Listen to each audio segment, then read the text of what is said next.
Board meeting 2 दिन थी और कल वो कंक्लूड होके कल रिजल्ट आने थे, लेकिन उन्होंने शायद डिसाइड किया एक दिन पहले ही, और अच्छा ही किया क्योंकि नंबर्स तो अच्छे ही हैं। नंबर अच्छे हैं? हाँ, नंबर्स अच्छे हैं, हाँ। तो कोई कंप्लेंट्स नहीं है।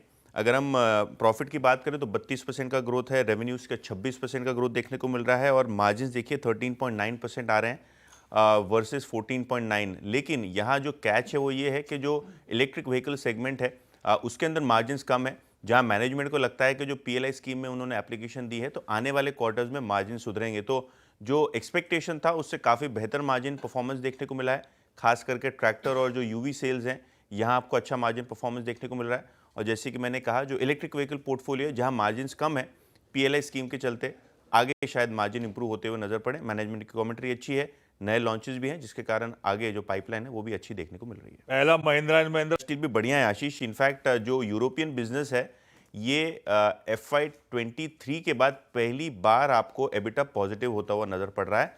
तो जो कॉस्ट कटिंग इनिशिएटिव्स थे यूके के प्लांट में और नेदरलैंड्स में जो टर्न अराउंड चल रहा है, ये दोनों ही प्लांट्स के कारण यूरोपियन बाजारों का प्रदर्शन काफ़ी अच्छा है। और इसीलिए अगर हम बात करें तो मुनाफा जो है Q1 में टाटा स्टील का 2000 करोड़ के पार हो गया है, 1750 करोड़ के आसपास का अनुमान था।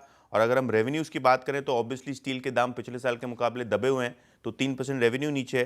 हालांकि एबिटा में 11% की बढ़त, और मार्जिन्स देखिए 13.9% आए हैं कंसोलिडेटेड एंटिटी के, जो पिछले साल लगभग 12.25% थे। तो अच्छा प्रदर्शन, खास करके यूरोपियन मार्केट्स काफ़ी बेहतरीन प्रदर्शन, और मैनेजमेंट की गाइडेंस और कमेंट्री ये काफ़ी अहम रहेगी क्योंकि कॉन्फ्रेंस कॉल आज है। तो मतलब दोनों ही बुरे सबसे पहले जियो फाइनेंशियल्स की बात करते हैं, और जो बोर्ड बैठक थी फंड रेजिंग की, उसका आउटकम बहुत बड़ा आया है। 16,000 करोड़ रुपए पंपिंग करेंगे प्रमोटर्स खुद, और 316 रुपये 50 पैसे में ट्रांजैक्शन होता हुआ नजर पड़ेगा, और कुल मिला के 50 करोड़ शेयर का इशू आपको होता हुआ नजर पड़ेगा।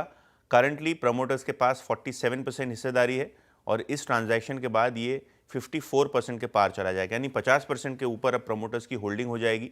और वारंट इशू है ये प्रेफरेंशियल बेसिस पे, तो कहीं ना कहीं जियो फाइनेंशियल इस प्रमोटर्स इन्फ्यूजन के बाद आज फोकस में रहेगा।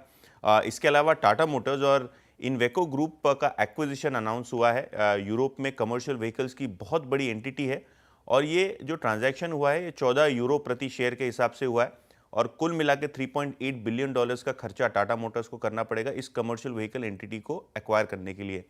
एक्विजिशन में क्या है, तो जो इन्वेको ग्रुप है यहाँ जो डिफेंस कारोबार है ये आगे जाके बिकेगा, और उसका वन टाइम डिविडेंड वापस आएगा।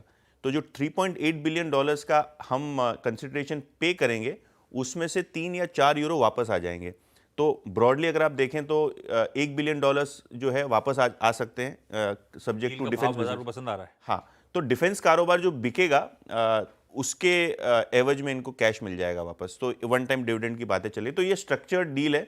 ऑब्वियसली आज प्रेस कॉन्फ्रेंस है तो ज़्यादा हमको डिटेल्स पता चलेंगी, लेकिन $3.8 बिलियन का ग्रॉस कंसिडरेशन है, जहां वो लगभग 1/3 कंपनी एक्वायर करेंगे स्टेक वाइज, और वोटिंग शेयर ज़्यादा रहेगा, 10% वोटिंग शेयर ज़्यादा है। तो देखते हैं स्टॉक आज कैसे रिएक्ट करता है। तो जियो फाइनेंस और टाटा मोटर्स दोनों ही खरवों के चलते आज दोनों में बड़ी-बड़ी खबरें हैं भाई। दोनों रडार पे रखिए। इंटरग्लोब एविएशन की बात करें तो नंबर्स आपको थोड़ा दिखेगा, एबिटा पे प्रेशर है।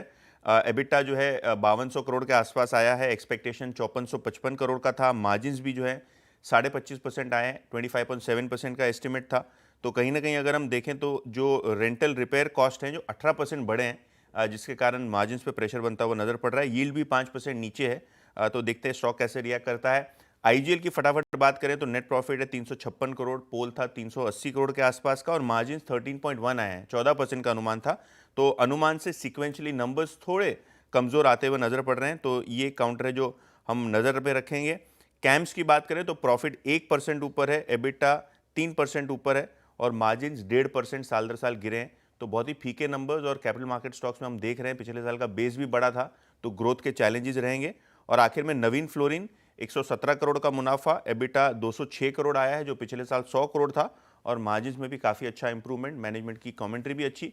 तो नवीन फ्लोरिन भी आज फोकस में रहेगा। ये लीजिए